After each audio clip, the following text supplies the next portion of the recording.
نحمدہ و نصلی علی رسولہ الکریم۔ پارہ نمبر 12 میں ارشاد ربانی وما من دابۃ فی الارض الا علی اللہ رزقها، زمین پر چلنے والا کوئی بھی ایسا جانور نہیں ہے، جاندار ایسا نہیں ہے جس کا رزق اللہ کے ذمہ کرم پر نہ ہو۔ تو دابہ کا مطلب ہوتا ہے کہ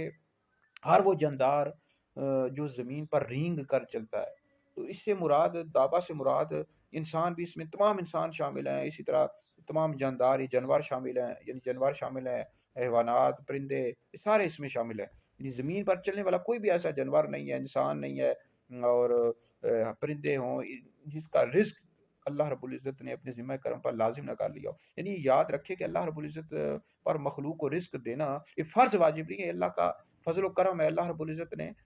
نے اپنے ذمہ کرم پر لازم کر لیا، یعنی اللہ کا فضل و کرم ہے کہ انسانوں کو، جانوروں کو رزق دے گا۔ تو باقی یاد رکھے جو فرشتے ہوتے ہیں یا حور عین ہیں، ان کی جو غذا ہے تسبیح اور تعلیل ہے، اللہ کا ذکر کرتے ہیں، یہ ان کا رزق ہے، ٹھیک ہے جی، ان کی غذا تسبیح اور تعلیل ہے۔ باقی زمین پر جتنے بھی چلنے والے انسان ہو گئے، جانور ہو گئے، پرندے ہو گئے، ان کا جو رزق ہے یہ اللہ رب العزت نے اپنے ذمہ کرم پر لازم کر لیا ہے، لیکن اللہ پر رزق دینا فرض اور واجب نہیں ہے۔ تو یاد رکھیں رزق کی دو قسمیں ہوتی ہیں۔ ایک رزق یہ ہے کہ جو رزق سے یہاں پر مراد یہ ہے کہ انسان کو کھانے پینے کی جو ضروریات ہوتی ہیں اللہ رب العزت فراہم کرتا ہے، چاہے وہ کافر ہے دنیا میں، مسلمان ہے، ان سب کو اللہ رب العزت رزق دے گا، جانور کو بھی رزق دے گا، مطلب کھانے پینے کی ضروریات اللہ رب العزت پوری کرتا ہے اور کرے گا۔ لیکن رزق سے اگر کوئی شخص دوسرا معنی مراد ہے کہ ایک بندے کو اللہ رب العزت نے بنگلہ دیا ہوا ہے، کوٹھی دی ہوئی ہے، اے سی اس کے لگا ہوا ہے، کاریں اس کے گھر کھڑی ہیں، تو دوسرا بندہ غریب جو ہے وہ کہے جی مجھے اللہ رب العزت نے کوٹھی بنگلہ کاریں کیوں نہیں دی، تو یہ مراد نہیں ہے یہاں پر۔ یہ تو پھر ہر انسان کے اپنے اپنے لحاظ سے ہوتا ہے، جو بندہ جتنی محنت دنیا میں کرتا ہے اتنی زیادہ سہولیات حاصل کر لیتا ہے، ٹھیک ہے۔ تو اس حوالے سے سارے انسان برابر نہیں ہے، آپ کسی کے پاس کروڑوں اربوں روپیہ ہے، اس کے پاس بنگلے ہیں، کوٹیاں، دوسرا بندہ غریب ہے تو یہاں پر رزق سے مراد یہ ہے کہ ہر انسان کو اللہ رب العزت کھانے پینے کی جو ضروریات ہیں اللہ رب العزت نے اپنے ذمہ کرم پر لازم کیا ہے کہ ان کو کھانے پینے کی ضروریات دے گا، ان کی ضروریات پوری کرے گا۔ جھونپڑی میں رہنے والا بندہ وہ بھی بھوکا نہیں سوتا، ٹھیک ہے، اس کو بھی رزق مل جاتا ہے۔ تو یہاں پر رزق سے مراد یہ ہے، یہ مراد نہیں ہے کہ کوٹھی بنگلے، یعنی سب کو اللہ رب العزت کوٹھی بنگلے دے،